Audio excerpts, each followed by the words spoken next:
ಶ್ರೀಗುರುಭ್ಯೋ ನಮಃ. ಹರಿ ಓಂ. ನಾರಾಯಣಾಯ ಪರಿಪೂರ್ಣಗುಣರ್ಣವಾಯ ವಿಶ್ವೋದಯಸ್ಥಿತಿಲಯೋನ್ನಿಯತಿಪ್ರದಾಯ ಜ್ಞಾನಪ್ರದಾಯ ವಿಬುಧಾಸುರಸೌಖ್ಯದುಃಖಸತ್ಕಾರಣಾಯ ವಿತತಾಯ ನಮೋ ನಮಸ್ತೆ. ಧರ್ಮವಿಜ್ಞಾನವೈರಾಗ್ಯಪರಮೈಶ್ವರ್ಯಶಾಲಿನಃ ಆನಂದತೀರ್ಥಭಗವತ್ಪಾದಾನ್ ವಂದೇ ನಿರಂತರಂ. ಆನಂದತೀರ್ಥೋಪದಿಷ್ಟೋ ನಿಧಿರ್ನಾರಾಯಣಾಹ್ವಯಃ ಪ್ರದರ್ಶಿತೋ ಯೇನ ಸಮ್ಯಕ್ ಜಯತೀರ್ಥಂ ತಮಾಶ್ರಯೇ.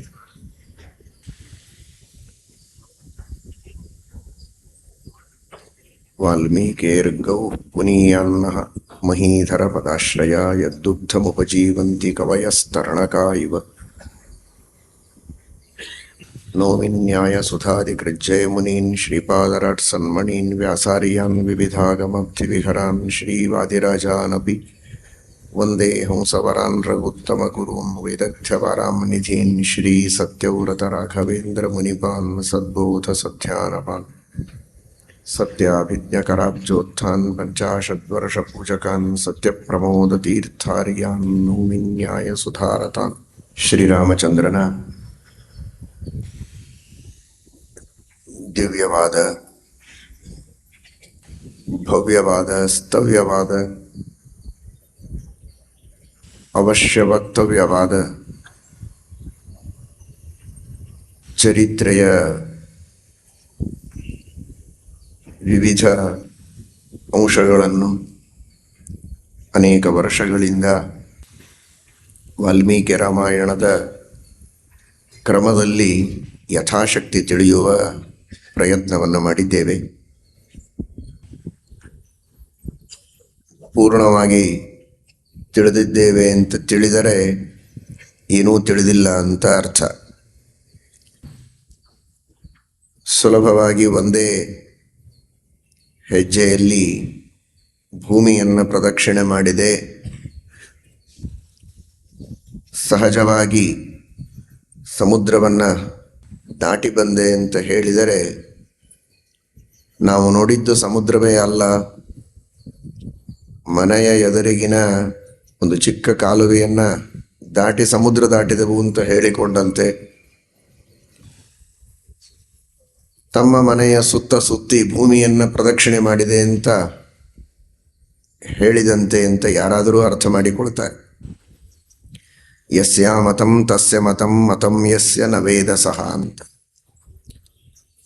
ಅನಂತವಾದ ಪರಿಪೂರ್ಣವಾದ ವ್ಯಕ್ತಿತ್ವ ಇರುವ ಭಗವಂತನ ಮಹಿಮೆಯನ್ನು ಪೂರ್ಣವಾಗಿ ತಿಳಿದಿಲ್ಲ ಅಂತ ತಿಳಿದರೇನೆ ಚೆನ್ನಾಗಿ ತಿಳಿದಂತೆ. ಪೂರ್ಣ ಅರ್ಥವಾಗಿದೆ ಅಂತ ತಿಳಿದರೆ ಪರಮಾತ್ಮನನ್ನ ಚೆನ್ನಾಗಿ ತಿಳಿಯದೇ ಇದ್ದಂತೆ. ಅಂತಹ ಅನಂತ ಮಹಿಮೆಗಳಿಂದ ಕೂಡಿದ ಆ ಭಗವಂತನ ಮಹಿಮೆಯನ್ನು ಕಿಂಚಿತ್ತಾಗಿ ತಿಳಿಯುವ ಪ್ರಯತ್ನ ನಡೆದಿದೆ. ಮತ್ತೆ ಸ್ವಲ್ಪ ತಿಳಿಯುವ ಪ್ರಯತ್ನವನ್ನು ಮಾಡೋಣ. ಶ್ರೀರಾಮಚಂದ್ರ ಭರತನಿಗೆ ಕುಶಲ ಪ್ರಶ್ನೆಗಳನ್ನು ಮಾಡುವ ಮೂಲಕ ಒಬ್ಬ ವ್ಯಕ್ತಿ ಮಾನವನಾಗಿ ಹೇಗಿರಬೇಕು, ರಾಜನಾಗಿ ಹೇಗಿರಬೇಕು, ಈ ಎಲ್ಲ ಸಂದೇಶಗಳನ್ನು ಪ್ರಶ್ನೆಗಳ ಮೂಲಕವಾಗಿಯೇ ತಿಳಿಸಿದ್ದಾನೆ ಶ್ರೀರಾಮಚಂದ್ರ. ಪ್ರಶ್ನೆ ಹೇಗೆ ಕೇಳಬೇಕು ಅನ್ನೋದನ್ನು ಕಲಿಸ್ತಾನೆ, ಒಬ್ಬ ರಾಜರು ಹೇಗಿರಬೇಕು ಅನ್ನೋದನ್ನು ತಿಳಿಸ್ತಾನೆ. ಇದನ್ನು ಕಳೆದ ವರ್ಷ ನಾವೆಲ್ಲ ತಿಳಿದಿದ್ದೇವೆ. ಏನೆಲ್ಲ ರಾಜಧರ್ಮಗಳಿವೆ, ಒಬ್ಬ ಸಮರ್ಥನಾದ ಧಾರ್ಮಿಕನಾದ ಪ್ರಾಮಾಣಿಕ ವ್ಯಕ್ತಿತ್ವವನ್ನು ಪಡೆದುಕೊಂಡ ಕೇವಲ ಶಾಸ್ತ್ರದ ಅಣತಿಯಂತೆ ಸಮಾಜದ ಪ್ರಜೆಗಳ ಹಿತಕ್ಕಾಗಿಯೇ ತನ್ನ ಜೀವನವನ್ನು ಮೀಸಲಿಡಬೇಕೆಂಬ ಅಪೇಕ್ಷೆ ಇರುವಂತಹ ಒಬ್ಬ ರಾಜ ಹೇಗಿರಬೇಕು ಇದನ್ನು ತಿಳಿಸುವುದಕ್ಕೆ ಶ್ರೀರಾಮಚಂದ್ರ ಭರತನಿಗೆ ಅಂತಹ ಕುಶಲ ಪ್ರಶ್ನೆಗಳನ್ನು ಮಾಡಿದ್ದಾನೆ. ಪ್ರಜೆಗಳನ್ನು ಹೇಗೆ ನೋಡಿಕೊಳ್ತೀಯಾ, ಮಂತ್ರಿಗಳನ್ನು ಯಾವ ರೀತಿ ನೋಡಿಕೊಳ್ತೀಯ, ಎಲ್ಲರಿಗೆ ವಿಭಾಗವನ್ನು ಸಮವಾಗಿ ಮಾಡ್ತೀಯಾ, ಪಕ್ಷಪಾತವನ್ನು ಏನು ಮಾಡ್ತಾ ಇಲ್ಲ ತಾನೇ, ಹೀಗೆಲ್ಲ ಪ್ರಶ್ನೆಗಳನ್ನು ಕೇಳ್ತಾರೆ. ಅಂದರೆ ಒಂದು ದೊಡ್ಡ ಸ್ಥಾನದಲ್ಲಿರುವಂತಹ ವ್ಯಕ್ತಿಗೆ ಉಪದೇಶವನ್ನು ಮಾಡೋದು ಅವನಿಗೆ ಸರಿ ಬರೋದಿಲ್ಲ. ನೋಡಿದರೆ ಶ್ರೀರಾಮಚಂದ್ರ ಈಗ ಸ್ವಯಂ ಸರ್ವೋತ್ತಮ ದೇವರು, ಅವತಾರದಲ್ಲಿಯೂ ಭರತನಿಗೆ ಅಣ್ಣನಾಗಿದ್ದಾನೆ. ಹಾಗಿದ್ರೂ ಒಂದು ಪ್ರೋಟೋಕಾಲ್ ಮೇಂಟೈನ್ ಮಾಡ್ತಾನೆ. ಭರತ ಈಗ ರಾಜ, ತಾನು ರಾಜನಲ್ಲ, ತಾನು ಅರಣ್ಯಕ್ಕೆ ಬಂದವ ಅನ್ನುವ ಒಂದು ಪ್ರಜ್ಞೆಯನ್ನು ತಾನು ಇಟ್ಟುಕೊಂಡು ಆ ಭರತನನ್ನ ಒಬ್ಬ ರಾಜ ಅನ್ನುವ ದೃಷ್ಟಿಯಲ್ಲಿ ತಾನು ಮನಸ್ಸಿನಲ್ಲಿ ಎಲ್ಲರ ದೃಷ್ಟಿಯೊಳಗೆ ಲೋಕದೃಷ್ಟಿಯಲ್ಲಿ ಅದನ್ನು ತೋರಿಸ್ತಾ, ಹಾಗಾದರೆ ಒಬ್ಬ ರಾಜನಿಗೆ ರಾಜನಲ್ಲದ ವ್ಯಕ್ತಿ ಉಪದೇಶ ಮಾಡುವಂತಿಲ್ಲ. ಮಾಡಿದರೆ ಕೆಲವು ರಾಜರಿಗೆ ಅದು ಹಿಡಿಸೋದಿಲ್ಲ. ಉಪದೇಶ ಮಾಡಿರಬೇಕು, ಆದರೆ ಅದು ಉಪದೇಶ ಅಂತ ಅನಿಸಿರಬಾರದು. ಅವನಿಗೆ ಮೆಸೇಜ್ ಮುಟ್ಟಿರಬೇಕು, ಸಂದೇಶ ತಲುಪಿರಬೇಕು. ಅದನ್ನು ಹೇಗೆ ಕೇಳೋದು? ತಪ್ಪದೇ ಸಂಧ್ಯಾವಂದನ ಮಾಡಬೇಕು ನೀನು ಅಂತ ಒಬ್ಬ ಹುಡುಗನಿಗೆ, ಉಪನಯನವಾದ ಹುಡುಗನಿಗೆ ಹೇಳ್ಬೋದು. ಒಬ್ಬ ಒಳ್ಳೆ ಉದ್ಯೋಗ ಮಾಡಿ ಮಕ್ಕಳು ಮೊಮ್ಮಕ್ಕಳು ಎಲ್ಲರನ್ನೂ ನೋಡಿರುವಂತಹ ಒಬ್ಬ ವ್ಯಕ್ತಿಗೆ ನೀನು ಸಂಧ್ಯಾವಂದನ ಮಾಡ್ತೀಯಾ ಅಂತ 4 ಜನರಲ್ಲಿ ಕೇಳಿದರೆ ಅವನಿಗೆ ಒಂದು ಸ್ವಲ್ಪ ಇನ್ಸಲ್ಟ್ ಆಗ್ತದೆ. ನಾನು ಇಷ್ಟು ದೊಡ್ಡವನಾಗಿದ್ದೀನಿ, ನನಗೆ ಹೀಗೆ ಕೇಳ್ತಾರೆ ಅಂತ. ಆದರೆ ಕೇಳದೇ ಇರೋ ಹಾಗಿಲ್ಲ. ಇವತ್ತಿನ ಸ್ಥಿತಿಯಲ್ಲಿ ಕೂದಲು ಬಿಳಿಯಾದರೂ ಸಂಧ್ಯಾವಂದನದ ಪರಿಚಯ ಇಲ್ಲದೇ ಇದ್ದವರಿದ್ದಾರೆ. ಅವರಿಗೆ ಕೇಳಬೇಕು. ಅದನ್ನು ಮಾಡುವಂತ ಉಪದೇಶ ಮಾಡೋದಲ್ಲ, ಪ್ರಶ್ನೆ ಮಾಡೋದು. ಚೆನ್ನಾಗಿ ನಡೀತಾ ಇದೆ ತಾನೇ ತಮ್ಮ ನಿತ್ಯದ ಸಂಧ್ಯಾವಂದನ, ದೇವರ ಪೂಜೆ, ಯಾವ ಆಚರಣೆಗೂ ಅಕ್ಕಪಕ್ಕದವರಿಂದ ಏನು ಆತಂಕ ಇಲ್ಲ ತಾನೇ ಅಂತ ಕೇಳಬೇಕು. ನೀನು ಮಾಡು ಅಂತ ಹೇಳಿದರೆ ಅವನಿಗೆ ಬೇಜಾರಾಗತ್ತೆ. ಅಕ್ಕಪಕ್ಕದವರಿಂದ ಏನು ತೊಂದರೆ ಇಲ್ಲ ತಾನೇ ಅಂತ ಕೇಳಿದರೆ ಅವನೇನು ಹೇಳಬೇಕು? ಪಾಪ ಅಕ್ಕಪಕ್ಕದವರಿಂದ ಏನು ತೊಂದರೆ ಇಲ್ಲ, ನನ್ನ ಮನಸ್ಸಿಂದ ತೊಂದರೆ ಇದೆ ಅಂತ ಉತ್ತರ ಕೊಡಬೇಕಾಗತ್ತೆ. ಪ್ರಶ್ನೆ ಕೇಳುವ ರೂಪದಲ್ಲಿ ಒಂದು ಹಿರಿಯ ಸ್ಥಾನದೊಳಗಿದ್ದ, ವಯಸ್ಸಿನಿಂದ ಹಿರಿಯರಾಗಿರಬಹುದು, ಯಾವುದೋ ಒಂದು ಅಧಿಕಾರದಿಂದ ಉನ್ನತ ಸ್ಥಾನದಲ್ಲೇ ಕುಳಿತಿರಬಹುದು, ಅಂತಹ ವ್ಯಕ್ತಿಗೆ ಕುಶಲ ಪ್ರಶ್ನೆಯ ರೂಪದಲ್ಲಿ ಏನೋ ಒಂದು ನಾವು ಸೇವೆ ಮಾಡ್ತೇವೆ ಅನ್ನೋ ದೃಷ್ಟಿಯಲ್ಲಿ, ನಿಮಗೇನಾದರೂ ಸಹಕಾರ ಬೇಕಾ ಅಂತ ಈ ರೀತಿ ಕೇಳುವ ದೃಷ್ಟಿಯಲ್ಲಿ ಅವರಿಗೆ ಧರ್ಮೋಪದೇಶವನ್ನು ಮಾಡಬೇಕು. ವೈಶಾಖ ಮಾಸದ ವಸಂತ ಪೂಜೆ ಇತ್ಯಾದಿಗಳನ್ನು ಮಾಡೋದಕ್ಕೆ ನಿಮಗೆ ಒಬ್ಬರಿಗೆ ಕಷ್ಟ ಆಗ್ಬೋದು. ನಮ್ದೇನಾದರೂ ಸಹಾಯ ಬೇಕಾದರೆ ಅಂತ ಅನ್ಬೇಕು. ಅವನು ಮಾಡೋ ವಿಚಾರನೇ ಇರೋದಿಲ್ಲ ಪಾಪ. ವಸಂತ ಪೂಜೆ ಮಾಡೋ ಆಲೋಚನೆ ಇಟ್ಕೊಂಡಿರೋದಿಲ್ಲ. ನಮ್ಮ ಸಹಕಾರ ಬೇಕಾದರೆ ಅಂತ ಇವರೇನಾದರೂ ಒಂದು ಧ್ವನಿ ಎಳೆದರೆ ಪಕ್ಕದವರು ಆ ನಿಮಿತ್ತದಿಂದಾದರೂ ಅವನು ವೈಶಾಖ ಮಾಸದ ವಸಂತ ಪೂಜೆ ಮಾಡೋದಕ್ಕೆ ಮುಂದಾಗ್ತಾನೆ. ಹೀಗೆ ಪ್ರಶ್ನೆ ಕೇಳುವ ರೀತಿಯಲ್ಲಿ ಸಂದೇಶಗಳನ್ನು ಒಂದು ಸ್ಥಾನದಲ್ಲಿ ಕುಳಿತವರಿಗೆ ಮುಟ್ಟಿಸುವ ರೀತಿ ಉಂಟು ಅನ್ನುವುದನ್ನು ಶ್ರೀರಾಮಚಂದ್ರ ತೋರಿಸಿದ. ಜೊತೆಗೆ ಸಮಗ್ರ ರಾಜಕುಲಕ್ಕೆ, ಕ್ಷತ್ರಿಯ ಕುಲಕ್ಕೆ ಮಾತ್ರವಲ್ಲ, ಮನುಕುಲಕ್ಕೇನೆ ಯಾವ ತರಹದ ಜೀವನವನ್ನು ನಡೆಸಬೇಕು ಅಂತ ಕಳೆದ ಬಾರಿ ತಿಳಿದಿದ್ದೀರಿ. ಕೇವಲ ರಾಜರಿಗಲ್ಲ, ಒಬ್ಬ ಮಾನವನಾಗಿಯೂ ಹೇಗೆ ಬದುಕಬೇಕು ಅನ್ನೋದನ್ನು ಶ್ರೀರಾಮಚಂದ್ರ ಕೇಳಿದ್ದಾರೆ. ಈ ಹಿನ್ನೆಲೆಯಲ್ಲಿ ಭರತ ಉತ್ತರ ಕೊಡ್ತಾನೆ. ಶ್ರೀರಾಮಚಂದ್ರ, ನಾನು ರಾಜನಾಗಬೇಕು ಅನ್ನುವ ಅಪೇಕ್ಷೆಯನ್ನೇ ಇಟ್ಟುಕೊಂಡವನಲ್ಲ. ನನ್ನ ರಾಜ್ಯಕ್ಕೋಸ್ಕರ ನಿನಗೆ ವನವಾಸಕ್ಕೆ ಕಳಿಸುವ ಘೋರ ಕೃತ್ಯವನ್ನು ನನ್ನ ತಾಯಿ ಕೈಕೇಯಿ ಮಾಡಿದ್ದಾಳೆ. ಆದರೆ ನಾನು ಅದನ್ನು ಒಪ್ಪಿಕೊಂಡಿಲ್ಲ. ನಾನು ರಾಜನಾಗಲೇ ಇಲ್ಲ. ನಾನು ರಾಜನಾಗಿ ಪಟ್ಟಾಭಿಷಿಕ್ತನಾಗಿ ನಿನ್ನ ಭೇಟಿಗೆ ಬಂದಿದ್ದೇನೆ ಅಂತ ನೀನು ತಿಳಿದಿದ್ದೀಯಾ? ನಾನು ರಾಜನಾಗುವುದಕ್ಕೆ ಒಪ್ಪಿಕೊಂಡವನಲ್ಲ. ನನ್ನ ತಾಯಿಯ ಅಪೇಕ್ಷೆ ನನ್ನ ಅಪೇಕ್ಷೆ ಅಲ್ಲ. ಅದು ಅನೇಕ ದುಷ್ಟ ಶಕ್ತಿಗಳ, ಮಂಥರೆ ಮುಂತಾದವರ ಚಿಂತನ ಇಲ್ಲದ ಕೇವಲ ಮಂಥನದಿಂದ ಪ್ರೇರಿತಳಾಗಿ ನನ್ನ ತಾಯಿ ಮಾಡಿದ್ದು. ಅದನ್ನು ನಾನು ಒಪ್ಪಿದ್ದಲ್ಲ. ನಾನು ರಾಜನೇ ಅಲ್ಲ. ನನಗೆ ಯಾಕೆ ಆ ರಾಜಧರ್ಮಗಳನ್ನು ನೀನು ಹೇಳ್ತಾ ಇದ್ದೀಯ? ನೀನು ರಾಜ, ನಾವೆಲ್ಲ ನಿನ್ನ ದಾಸರಷ್ಟೇ.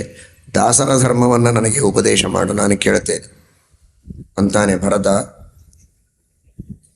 ರಾಮಸ್ಯ ವಚನಂ ಶ್ರುತ್ವ ಭರತಃ ಪ್ರತ್ಯುವಾಚಃ ಕಿಮ್ಮೇ ಧರ್ಮಾದ್ವಿಹೀನಸ್ಯ ರಾಜಧರ್ಮ ಕರಿಷ್ಯತಿ. ಇದು ವಾಲ್ಮೀಕಿ ರಾಮಾಯಣದ ಅಯೋಧ್ಯಾಕಾಂಡದ 102ನೆಯ ಅಧ್ಯಾಯ ಮುದ್ರಿತವಾದ ಈ ಪುಸ್ತಕದಲ್ಲಿ ಗೋವಿಂದರಾಜೀಯ ಎಂಬ ವ್ಯಾಖ್ಯಾನಕಾರರ ಅಭಿಪ್ರಾಯದ ಪ್ರಕಾರ, ಗೋವಿಂದರಾಜರ ಅಭಿಪ್ರಾಯದ ಪ್ರಕಾರ ಇದು 101ನೆಯ ಅಧ್ಯಾಯ ಅಂತ ಅವರ ಅಭಿಪ್ರಾಯ. 101 ಅಂತ ಮುದ್ರಿತವಾದ ಅಧ್ಯಾಯ ಅದು 104ನೆಯ ಅಧ್ಯಾಯವಾಗಬೇಕು ಅಂತ ಅವರ ಅಭಿಪ್ರಾಯ ಪಡ್ತಾರೆ. ಅದಕ್ಕೆ ಅವರು ಕೊಡುವ ಕಾರಣ, ಈಗ ಮುದ್ರಿತವಾದ 101ನೆಯ ಅಧ್ಯಾಯದಲ್ಲಿ ದಶರಥನ ಮರಣದ ಬಗ್ಗೆ ಭರತನೂ ಉಲ್ಲೇಖ ಮಾಡ್ತಾನೆ, ಶ್ರೀರಾಮಚಂದ್ರನೂ ತನಗದು ಗೊತ್ತಿದ್ದವರಂತೆ ಉಲ್ಲೇಖ ಮಾಡಿ ಹೇಳ್ತಾನೆ. ಆದರೆ ಮುಂದೆ ಆ ದಶರಥನ ಮರಣದ ವಾರ್ತೆಯನ್ನು ಹೊಸದಾಗಿ ಭರತ ಹೇಳಿದಂತೆ ಆಗ ರಾಮ ದುಃಖಪಟ್ಟವರಂತೆ ನಾಟಕ ಮಾಡಿದ್ದೆಲ್ಲ ಮುಂದಿನ ಅಧ್ಯಾಯಗಳಲ್ಲಿ ಬರ್ತದೆ. ಮೊದಲೇ ಆ ವಿಷಯ ಗೊತ್ತಿದ್ರೆ ಮುಂದೆ ಮತ್ತೆ ಅದರ ಪ್ರಸ್ತಾವನೆಯನ್ನು ಮಾಡುವುದು ಅಷ್ಟು ಸರಿ ಕಾಣೋದಿಲ್ಲ. ಆದ್ದರಿಂದ ಲೇಖಕರ ಪ್ರಮಾದದಿಂದ ಈ ಅಧ್ಯಾಯಗಳಲ್ಲಿ ಮುದ್ರಣದಲ್ಲಿ ವ್ಯತ್ಯಾಸವಾಗಿದೆ, ಲೇಖನದಲ್ಲಿ ಎಂಬ ಅಭಿಪ್ರಾಯ ಪಟ್ಟಿದ್ದರಿಂದ 101ನೆಯ ಅಧ್ಯಾಯ ಅದು 104ನೆಯ ಅಧ್ಯಾಯವಾಗಬೇಕು, 102 ಅಂತಾದದ್ದು 101ನೆಯ ಅಧ್ಯಾಯ ಆಗಬೇಕು ಅನ್ನುವುದು ಇವರ ಅಭಿಪ್ರಾಯ, ಈ ಒಬ್ಬ ವ್ಯಾಖ್ಯಾನಕಾರರ ಅಭಿಪ್ರಾಯ. ರಾಮಸ್ಯ ವಚನಂ ಶ್ರುತ್ವಾ ಭರತ ಪ್ರತ್ಯುವಾಚ ಕಿಮ್ಮೇ ಧರ್ಮಾದ್ವಿಹೀನಸ್ಯ ರಾಜಧರ್ಮಃ ಕರಿಷ್ಯತಿ. ನಾನು ದೊಡ್ಡ ಧರ್ಮವನ್ನು ಬಿಟ್ಟು ನಿಂತಿದ್ದೇನೆ. ಜ್ಯೇಷ್ಠರಿಗೆ, ಕುಲದ ಹಿರಿಯರಿಗೆ ರಾಜ್ಯವನ್ನು ಒಪ್ಪಿಸಬೇಕು, ನಾವು ಅವರಿಗೆ ಅಧೀನರಾಗಿ ದಾಸರಾಗಿ ಕೆಲಸ ಮಾಡಬೇಕು. ಇದು ದೊಡ್ಡ ಧರ್ಮ, ನಮ್ಮ ಇಕ್ಷ್ವಾಕು ವಂಶದ ಧರ್ಮವೂ ಹೌದು. ರಾಜಧರ್ಮ ವಿಶೇಷವಾಗಿ ನಮ್ಮ ವಂಶ ಪರಂಪರೆಯಲ್ಲಿ ಈ ಧರ್ಮವನ್ನು ಅನುಷ್ಠಾನ ಮಾಡ್ತಾ ಬಂದಿದ್ದೇವೆ. ಹೀಗಿರುವಾಗ ನಿನ್ನನ್ನು ಅರಣ್ಯಕ್ಕೆ ಕಳಿಸಿ ನಾನು ರಾಜನಾಗುವುದು ಸರ್ವಥಾ ಇದು ನನಗೆ ಸಮ್ಮತವಾದದ್ದಲ್ಲ. ಅಂದ ಮೇಲೆ ನನಗೆ ಬಗ್ಗೆ ಕೇಳಬೇಡ. ಶಾಶ್ವತೋಯಂ ಸದಾ ಧರ್ಮ ಸ್ಥಿತ ಅಸ್ಮಾಸು ನರಋಷಭ ಜ್ಯೇಷ್ಠೇ ಪುತ್ರೇ ಸ್ಥಿತೇ ರಾಜ ನ ಕನೀಯಾನ್ ಭವೀನ್ ನೃಪಃ. ಹಿರಿಯ ಅಣ್ಣ ಮನೆಯಲ್ಲಿರುವಾಗ ಅವನಿಗೆ ರಾಜ್ಯವನ್ನು ಒಪ್ಪಿಸಬೇಕೇ ಹೊರತು ಚಿಕ್ಕವನು ರಾಜನಾಗುವಂತಿಲ್ಲ. ಇದು ನಮ್ಮ ವಂಶ ಪಾರಂಪರಿಕವಾದಂತಹ ಧರ್ಮ. ಹಾಗಿರುವಾಗ ನೀನು ಬಂದು ರಾಜ್ಯವನ್ನು ಸ್ವೀಕಾರ ಮಾಡಬೇಕು ಎಂಬುದಾಗಿ ಪ್ರಾರ್ಥನೆ ಮಾಡಿಕೊಳ್ಳುವುದಕ್ಕೆ ನಾನು ಬಂದದ್ದಿಲ್ಲಿ, ಇನ್ಯಾವ ಉದ್ದೇಶಕ್ಕೂ ಬಂದದ್ದಲ್ಲ. ಇದು ಎಲ್ಲರೂ ತಿಳಿಯಬೇಕಾದದ್ದು. ಹಿರಿಯರು ಮನೆಯಲ್ಲಿರುವಾಗ, ಜ್ಯೇಷ್ಠರು ಇರುವಾಗ ಅವರು ರಾಜರು, ಉಳಿದವರು ಅವರು ಹೇಳಿದಂತೆ ಅವರ ಮಾರ್ಗದರ್ಶನದಲ್ಲಿ ಇರಬೇಕಾದವರು. ಅವರಿಗೆ ತಿಳುವಳಿಕೆ ಚೆನ್ನಾಗಿರಬೇಕು, ಅವರು ಧಾರ್ಮಿಕರಾಗಿರಬೇಕು, ಜ್ಞಾನವಂತರಾಗಿರಬೇಕು. ಇದೆಲ್ಲ ಮನಸ್ಸಿನಲ್ಲಿ ಇಟ್ಟುಕೊಳ್ಳಬೇಕು. ಹಿರಿಯ ಅಣ್ಣ ಆದರೆ ಬುದ್ಧಿಮಾಂದ್ಯ ಇದೆ, ತಿಳುವಳಿಕೆ ಇಲ್ಲ, ಬಹಳ ದುರ್ವ್ಯಸನಗಳಿವೆ, ದುಷ್ಟರ ಸಹವಾಸ ಇದೆ ಅಂದಾಗ ಆ ಹಿರಿಯ ಅಣ್ಣ ಹೇಳಿದ್ದೇ ಕೇಳಬೇಕು ಮನೆಯಲ್ಲಿದ್ದವರು ಅಂತ ಅರ್ಥ ಅಲ್ಲ. ಆದರೆ ಗುಣವಂತರಾದಾಗ, ಅಪೇಕ್ಷಿತವಾದ ಏನೆಲ್ಲ ಸದ್ಗುಣಗಳಿರಬೇಕೋ ಆ ಎಲ್ಲ ಗುಣಗಳಿಂದ ಮಂಡಿತರಾಗಿರುವಾಗ ಅಂತಹ ಹಿರಿಯರ ಮಾತನ್ನು ತಂದೆ ಇದ್ದಾಗ ತಂದೆ, ನಂತರ ಹಿರಿಯ ಅಣ್ಣನ ಮಾತನ್ನು ಎಲ್ಲರೂ ಕೂಡ ಕೇಳಬೇಕು ಅನ್ನುವುದನ್ನು ಭರತ ಸಾರ್ವಜನಿಕವಾಗಿ ಹೇಳ್ತಾ ಇದ್ದಾನೆ. ಕೇವಲ ರಾಜರಿಗೆ ಸಂಬಂಧಪಟ್ಟಂತೆ ಅಲ್ಲ, ಅವರವರ ಮನೆಯಲ್ಲಿ ಹಿರಿಯರೇ ರಾಜರು, ಮನೆಗೆ ರಾಜರು. ಇವತ್ತು ಯಾರ ಮಾತನ್ನು ಯಾರು ಕೇಳಬೇಕು ಅನ್ನುವುದೊಂದು ದೊಡ್ಡ ಸಮಸ್ಯೆ. ಯಾರ ಮಾತನ್ನೂ ಯಾರೂ ಕೇಳಬೇಕಾಗಿಲ್ಲ, ತನ್ನ ತಲೆಗೆ ಬಂದದ್ದನ್ನೇ ತಾನು ಮಾಡಬೇಕು ಅನ್ನುವುದು ಒಂದು ನಿರ್ಣಯ. ಈ ನಿರ್ಣಯಕ್ಕೆ ಬಲಿ ಬಿದ್ದು ಎಷ್ಟೋ ಕುಟುಂಬಗಳು ಬಲಿಯಾಗ್ತಾ ಇವೆ. ಅದಕ್ಕೆ ಕಾರಣ ಎಲ್ಲರೂ ಸ್ವಾತಂತ್ರ್ಯ ಪ್ರೇಮಿಗಳು. ನಮ್ಮ ದೇಶಕ್ಕೆ ಸ್ವಾತಂತ್ರ್ಯ ಬರಬೇಕು ಅಂತ ಒಂದು ಕಾಲದಲ್ಲಿ ಎಲ್ಲರೂ ಹೋರಾಟ ಮಾಡ್ತಾ ಇದ್ದರೆ, ವೈಯಕ್ತಿಕವಾಗಿ ನನಗೇ ಸ್ವಾತಂತ್ರ್ಯ ಇರಬೇಕು ಅಂತ ಇವತ್ತು ಎಲ್ಲರ ಹೋರಾಟ ನಡೀತಾ ಇದೆ. ದೇಶದ ಸ್ವಾತಂತ್ರ್ಯಕ್ಕೆ, ನಮ್ಮ ಧರ್ಮದ ಸ್ವಾತಂತ್ರ್ಯಕ್ಕಾಗಿ ಹೋರಾಟ ನಡೆಯಬೇಕು. ನಿರುಪಚರಿತವಾದ ಮುಖ್ಯ ಸ್ವಾತಂತ್ರ್ಯ ನಮ್ಮ ದೇವರಿಗೆ ಮಾತ್ರ ಇದೆ ಅಂತನ್ನುವ ಚಿಂತನ ನಮ್ಮಲ್ಲಿರಬೇಕು ಹೊರತು ತನ್ನ ವೈಯಕ್ತಿಕ ಸ್ವಾತಂತ್ರ್ಯಕ್ಕಾಗಿ ಹೋರಾಟ, ಆ ಸ್ವಾತಂತ್ರ್ಯದ ಭ್ರಮೆಯಲ್ಲಿ ನಾನಾ ವಿಧವಾಗಿರುವಂತಹ ತಪ್ಪು ನಿರ್ಣಯಗಳನ್ನು ತೆಗೆದುಕೊಂಡು ತಪ್ಪು ಕಾರ್ಯಗಳನ್ನು ಮಾಡುವಂತಹ ಒಂದು ದುಷ್ಟವಾದ ಪ್ರವೃತ್ತಿ ಅದು ನಿಲ್ಲಬೇಕು. ಇದು ಭರತನ ಸಂದೇಶ. ಕೇವಲ ನೀನು ಅಣ್ಣ ರಾಜನಾಗು, ನಾನು ತಮ್ಮ, ನಿನ್ನ ಕೈ ಕೆಳಗಿರುತ್ತೇನೆ ಅಂತ ಮಾತ್ರ ಅಲ್ಲ, ಮನೆಯಲ್ಲಿ ಹಿರಿಯರು ರಾಜರಾಗಿರಬೇಕು, ಅವರ ಮಾರ್ಗದರ್ಶನದಲ್ಲಿ ಎಲ್ಲರೂ ನಡೆಯಬೇಕು.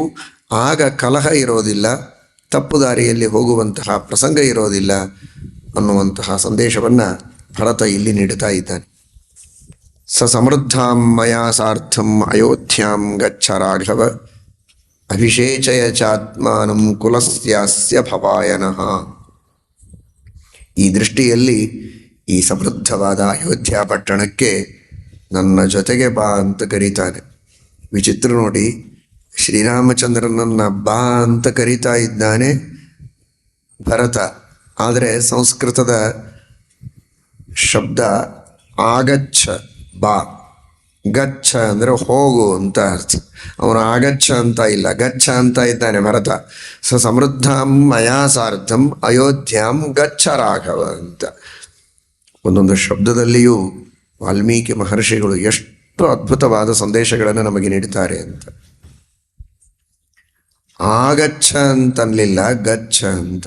ನಾನು ಮುಂದೆ ಬರ್ತೇನೆ, ನನ್ನ ಹಿಂದೆ ಬಾ ಅನ್ನೋ ಅರ್ಥದಲ್ಲಿ ಆಗಚ್ಛ, ಬಾ ಅಂತ. ಅಂದ್ರೆ ನಾನಿಲ್ಲಿದ್ದೇನೆ ಈಗ, ನೀನು ಅಲ್ಲಿಂದ ನನ್ನ ಹತ್ತಿರ ಬಾ ಅನ್ನೋ ಅರ್ಥದೊಳಗೆ. ಅಥವಾ ನಾನು ಮುಂದೆ ಹೆಜ್ಜೆ ಹಾಕ್ತೇನೆ, ನನ್ನ ಹಿಂದೆ ಬಾ ಅಂತ. ಆಗಚ್ಛ, ನಾನು ಮುಂದೆ, ನೀನು ಹಿಂದೆ ಬರುವುದಲ್ಲ, ನೀನೇ ಮುಂದೆ ನಡಿ, ನಾನು ನಿನ್ನ ಹಿಂದೆ ಬರ್ತೇನೆ ಅಂತ. ನಾನು ಆಗಚ್ಛಾಮಿ, ನೀನು ಗಚ್ಚ, ನೀನು ಮುಂದೆ ಹೋಗು ಅನ್ನುವ ಅರ್ಥದಲ್ಲಿ ಶ್ರೀರಾಮಚಂದ್ರನೇ ನಾಯಕ, ಅವನು ಮುಂದೆ, ನಾವು ಅವನ ಹಿಂದೆ ಅನ್ನುವ ಅರ್ಥದಲ್ಲಿ ನೀನು ಮುಂದೆ ನಡೆ, ನಾನು ನಿನ್ನ ಹಿಂದೆ ಬರ್ತೇನೆ. ನಡೆ ಗಚ್ಚ, ನಾನು ನಿನ್ನ ಹಿಂದೆ ಬರ್ತೇನೆ ಎನ್ನುವ ದೃಷ್ಟಿಯಲ್ಲಿ ಆ ಒಂದು ಆ ಎಂಬ ಉಪಸರ್ಗವನ್ನು ಬಳಸದೆ ಆ ಭರತನ ಒಳಗಿರುವಂತಹ ಶ್ರೀರಾಮಚಂದ್ರನ ಬಗ್ಗೆ ಇರುವ ಏನೊಂದು ವಿನಯ ಇದೆ ಅದನ್ನು ವಾಲ್ಮೀಕಿ ಮಹರ್ಷಿಗಳು ನಮಗೆ ಇಲ್ಲಿ ಸ್ಫೋರಣ ಮಾಡ್ತಾರೆ, ತಿಳಿಸಿಕೊಡ್ತಾರೆ. ಸಮೃದ್ಧಾಂ ಮಯಾ ಸಾರ್ಥಂ ಅಯೋಧ್ಯಾಂ ಗಚ್ಚ ರಾಘವ ಅಭಿಷೇಚಯ ಚಾತ್ಮಾನಂ ಕುಲಸ್ಯಾಸ್ಯ ಭವಾಯನ. ನಮ್ಮ ಸಮಗ್ರವಾದ ಕುಲಕ್ಕೇನೆ, ನಮ್ಮ ಕುಲಕ್ಕಲ್ಲ ಮನುಕುಲಕ್ಕೇನೆ ಮಂಗಲ ಆಗುವುದಕ್ಕೆ ದೇವರು ಮುಂದೆ, ನಾವೆಲ್ಲ ದೇವರ ಹಿಂದೆ. ಶ್ರೀರಾಮ ಮುಂದೆ, ನಾವು ಅವನ ಹಿಂದೆ. ಅವನ ಆದರ್ಶ ನಮ್ಮ ಕಣ್ಣೆದುರಿನಲ್ಲಿ, ಅದನ್ನು ಅನುಸರಣೆ ಮಾಡುವವರು ನಾವೆಲ್ಲ. ಈ ಪ್ರಜ್ಞೆ ನಮ್ಮಲ್ಲಿರಬೇಕು. ಅದನ್ನು ಭರತ ತಿಳಿಸ್ತಾನೆ. ರಾಜಾನ ಅನುಷಂ ಪ್ರಾಹು ದೇವತ್ವೇ ಸಮ್ಮತೋ ಮಮ ಯಸ್ಯ ಧರ್ಮಾರ್ಥ ಸಹಿತಂ ವೃತ್ತಮಾಹು ರಮಾನುಷಂ. ಶ್ರೀಮದಾನಂದ ತೀರ್ಥ ಭಗವತ್ಪಾದಾಚಾರ್ಯರು ಶ್ರೀಮದ್ ಭಾಗವತ ತಾತ್ಪರ್ಯದಲ್ಲಿ ಹೇಳುತ್ತಾರೆ, ರಾಜರಲ್ಲಿ ಪರಮಾತ್ಮ ರಾಜೇಶ್ವರ ಅನ್ನುವ ಒಂದು ವಿಭೂತಿ ರೂಪವನ್ನು ಇಟ್ಟಿರ್ತಾನೆ. ಶ್ರೀಮದ್ ಭಾಗವತದ ತೃತೀಯ ಸ್ಕಂಧದಲ್ಲಿ ಕರ್ದಮ ಪ್ರಜಾಪತಿಗಳು ಹಾಗೂ ಸ್ವಯಂಭುವ ಮನುವಿನ ಒಂದು ಸಮಾಗಮವಾದಾಗಲೂ ಆ ಸ್ವಯಂಭುವ ಮನುವಿನಲ್ಲಿ ಏನೆಲ್ಲ ಸನ್ನಿಧಾನ ಇತ್ತು ಅನ್ನುವುದರ ಚಿಂತನವನ್ನು ಕರ್ದಮ ಪ್ರಜಾಪತಿಗಳು ಮಾಡ್ತಾರೆ. ಅಷ್ಟ ದಿಕ್ಪಾಲಕರು ರಾಜರಲ್ಲಿ ಸನ್ನಿಹಿತರಾಗಿರ್ತಾರೆ. ಅಧಿಕಾರವನ್ನು ಪಡೆದುಕೊಳ್ಳಬೇಕೆಂಬ ಅಪೇಕ್ಷೆ, ಅಧಿಕಾರದೊಳಗಿದ್ದು ಮನಬಂದಂತೆ ಭೋಗ್ಯವಾದ ವಸ್ತುಗಳ ಭೋಗವನ್ನು ಮಾಡುವುದಕ್ಕೋಸ್ಕರ ಒಂದು ಅವಕಾಶ ಅಂತ ರಾಜರಾಗುವುದಲ್ಲ. ಇದು ನಮ್ಮ ಪ್ರಾಚೀನ ಕಾಲದ ಪದ್ಧತಿಯಲ್ಲ, ಶಾಸ್ತ್ರಗಳ ಆದೇಶವಲ್ಲ. ರಾಜ ಪ್ರಜೆಗಳ ರಕ್ಷಣೆಗಾಗಿ ತನ್ನ ಜೀವನವನ್ನೇ ಸಮರ್ಪಣೆ ಮಾಡಿದಂತಹ ಒಬ್ಬ ತ್ಯಾಗಿ. ಜಟಾಜೂಟಗಳನ್ನು ಧಾರಣೆ ಮಾಡಿ, ನಾರು ಬಟ್ಟೆ ಉಟ್ಟು, ಅರಣ್ಯದಲ್ಲಿದ್ದು ಸಕಲ ಸಜ್ಜನರ ಹಿತಕ್ಕಾಗಿ ತಪಸ್ಸನ್ನು ಮಾಡುವುದಕ್ಕೆ ತ್ಯಾಗವನ್ನು ಮಾಡಿದ ಬ್ರಹ್ಮರ್ಷಿಗಳು ಹೇಗೋ ಹಾಗೆ ಮೈಮೇಲೆ ಭಾರೀ ಭಾರೀ ಕವಚಗಳನ್ನು ತೊಟ್ಟು ನಾನಾ ವಿಧವಾದ ಆಭರಣಗಳಿಂದ ಆ ದೇವರ ದೇಗುಲದಂತೆ ಇರುವ ಈ ಶರೀರವನ್ನು ಅಲಂಕರಿಸಿಕೊಂಡು, ಆದರೆ ಮನಸ್ಸಿನಲ್ಲಿ ನಿಸ್ಪೃಹತೆಯ ಪರಾಕಾಷ್ಠೆಯನ್ನು ಮುಟ್ಟಿ ಒಂದರ್ಥದಲ್ಲಿ ಋಷಿಯಂತೆ ಜೀವನವನ್ನು ನಡೆಸುವ, ತ್ಯಾಗವೇ ಮನಸ್ಸಿನ ತುಂಬೆಲ್ಲ ತುಂಬಿದ ರಾಜಋಷಿಗಳು ಪ್ರಾಚೀನ ಕಾಲದ ರಾಜರು. ಅವರ ದೃಷ್ಟಿಯಲ್ಲಿ ಇದೊಂದು ಭೋಗದ ಅವಕಾಶ ಅಲ್ಲ, ಇದೊಂದು ತ್ಯಾಗಕ್ಕೆ ಅವಕಾಶ. ಈ ದೃಷ್ಟಿಯಲ್ಲಿ ನೋಡುವುದಕ್ಕೆ ವೇಷ ಬೇರೆ, ನಾರು ಬಟ್ಟೆ, ಜಟೆ, ಸೊರಗಿದ ದೇಹ, ಇದು ಒಂದು ವೇಷ. ಆದರೆ ತುಂಬಿದ ದೇಹ, ನಾನಾ ವಿಧವಾದ ಆಭರಣಗಳು, ಕಿರೀಟ ಕವಚಗಳಿಂದ, ಪೀತಾಂಬರಗಳಿಂದ ಶೋಭಿತವಾದ ಅಲಂಕೃತವಾದ ದೇಹ ಇರಬಹುದು. ಅದರ ಒಳಗಿನ ಭಾವನೆ ಬ್ರಹ್ಮರ್ಷಿಗಳಲ್ಲಿಯೂ ರಾಜರ್ಷಿಗಳಲ್ಲಿಯೂ ಒಂದಾಗಿತ್ತು ಪ್ರಾಚೀನ ಕಾಲದಲ್ಲಿ. ಇವತ್ತು ಹೊರಗಿರುವಂತಹ ಏನೆಲ್ಲ ಆಭರಣಗಳು, ವೇಷಗಳಿವೆ, ಅವುಗಳಿಗೆ ತಕ್ಕಂತೆ ಮನಸ್ಸು ಕೂಡ ಕಲುಷಿತವಾಗಿ, ಭೋಗಾಸಕ್ತವಾಗಿ, ಅಧಿಕಾರಶಾಹಿ ಅದರ ಅಪೇಕ್ಷೆಯಿಂದ ರಾಜರಾಗುವವರಿದ್ದಾರೆ. ಇಂಥವರಲ್ಲಿ ಯಾವ ದಿಗ್ಪಾಲಕರ ಪರಮಾತ್ಮನ ವಿಶೇಷ ಸನ್ನಿಧಾನವೂ ಇರೋದಿಲ್ಲ. ಯಾರು ಸಮಾಜದ ಹಿತಕ್ಕಾಗಿ, ತ್ಯಾಗವನ್ನು ಮಾಡುವುದಕ್ಕೋಸ್ಕರ, ಪರೋಪಕಾರಕ್ಕೋಸ್ಕರ, ಕೇವಲ ಇನ್ನೊಬ್ಬರಿಗೆ ಉಪಕಾರ ಆಗಬೇಕು, ನಮ್ಮ ದೇಶಕ್ಕೆ ಉತ್ತಮವಾದ ಭವಿಷ್ಯ ಇರಬೇಕು, ಎಲ್ಲರೂ ಸುಖವಾಗಿರ್ಬೇಕು, ಎಲ್ಲರಿಗೂ ಹೊಟ್ಟೆಗಿರ್ಬೇಕು, ಎಲ್ಲರಿಗೂ ಬಟ್ಟೆಗಿರ್ಬೇಕು, ಎಲ್ಲರೂ ಆರೋಗ್ಯವಂತರಾಗಿರ್ಬೇಕು, ಯಾರೂ ಸಾಲದಲ್ಲಿರಬಾರದು. ಇಡೀ ನಮ್ಮ ದೇಶ ಅತ್ಯಂತ ಧರ್ಮದಿಂದ, ನ್ಯಾಯದಿಂದ, ಪ್ರಾಮಾಣಿಕತೆಯಿಂದ, ಸಮೃದ್ಧಿಯಿಂದ ಇಡೀ ಜಗತ್ತು ಬೆರಳು ಕಚ್ಚುವಂತೆ ನಮ್ಮ ದೇಶ ಇರಬೇಕು ಅಂತ ಆ ದೇಶದ ಹಿತಕ್ಕೆ, ಉನ್ನತಿಗಾಗಿ ಯಾರು ಪ್ರಯತ್ನ ಮಾಡುತ್ತಾರೆ ನೋಡಿ, ಅಂತಹ ರಾಜರೇ ನಿಜವಾದ ರಾಜರು, ಅಂತಹ ಅಧಿಕಾರಿಗಳೇ ನಿಜವಾದ ಅಧಿಕಾರಿಗಳು. ಅವರಲ್ಲಿ ಭಗವಂತನ ಸನ್ನಿಧಾನ ಇರುತ್ತದೆ. ರಾಜೇಶ್ವರ ಎಂಬ ಹೆಸರಿನಲ್ಲಿ ಪರಮಾತ್ಮ ಸನ್ನಿಹಿತನಾಗಿರುತ್ತಾನೆ. ಈ ಮಾತನ್ನು ಶ್ರೀಮದಾಚಾರ್ಯರು ಭಾಗವತ ತಾತ್ಪರ್ಯದಲ್ಲಿ ತಿಳಿಸಿದರೆ, ವಾಲ್ಮೀಕಿ ಋಷಿಗಳು ಆ ಮಾತನ್ನು ಭರತನ ಮಾತಿನಲ್ಲಿ ನಮಗೆ ತಿಳಿಸ್ತಾ ಇದ್ದಾರೆ. ಭರತ ಹೇಳ್ತಾನೆ, ರಾಜಾನಂ ಅನುಷಂ ಪ್ರಾಹು, ರಾಜರನ್ನ ಮನುಷ್ಯ ಅಂತ ಜನ ತಿಳಿಯುತ್ತಾರೆ, ರಾಜರು ಮನುಷ್ಯರಲ್ಲ. ದೇವತ್ವೇ ಸಮ್ಮತೋ ಮಮ, ರಾಜರು ಅಂದರೆ ದೇವತೆಗಳು ಅಂತ. ಅಂದರೆ ರಾಜರೇ ದೇವತೆಗಳು ಅಂತ ತಾತ್ಪರ್ಯವಲ್ಲ. ರಾಜರಲ್ಲಿ ದೇವತೆಗಳ ಸನ್ನಿಧಾನ ಇರುತ್ತದೆ, ದೇವತೆಗಳು ಅವರ ಮೂಲಕವಾಗಿ ಆ ಸತ್ಕಾರ್ಯಗಳನ್ನು ಮಾಡಿಸ್ತಿರ್ತಾರೆ ಎನ್ನುವುದು ನನ್ನ ಸಿದ್ಧಾಂತ ಅಂತ ಭರತ ಹೇಳ್ತಾನೆ. ಭಾರತೀಯರಾದ ನಮಗೆಲ್ಲ ಈ ಭರತನ ಸಿದ್ಧಾಂತ ಇದು ನಮ್ಮ ಭಾರತದ ಸಿದ್ಧಾಂತ, ನಮ್ಮ ಭಾರತ ದೇಶದ ಆದರ್ಶ. ಇದನ್ನೆಲ್ಲ ನಾವು ಅರ್ಥ ಮಾಡಿಕೊಳ್ಳಬೇಕು. ಇವತ್ತು ಯಾರು ರಾಜರು ಅನ್ನುವುದನ್ನು ಆರಿಸುವ ಹಿನ್ನೆಲೆಯಲ್ಲಿ ನೀವೆಲ್ಲ ಇದ್ದೀರಿ. ಈ ಸಂದರ್ಭದಲ್ಲಿ ಯಾರು ರಾಜರಾಗಬೇಕು ಅನ್ನುವುದನ್ನು ರಾಮಾಯಣ ಹೇಳ್ತಾ ಇದೆ ಎನ್ನುವುದನ್ನು ಅರ್ಥ ಮಾಡಿಕೊಳ್ಳಿ.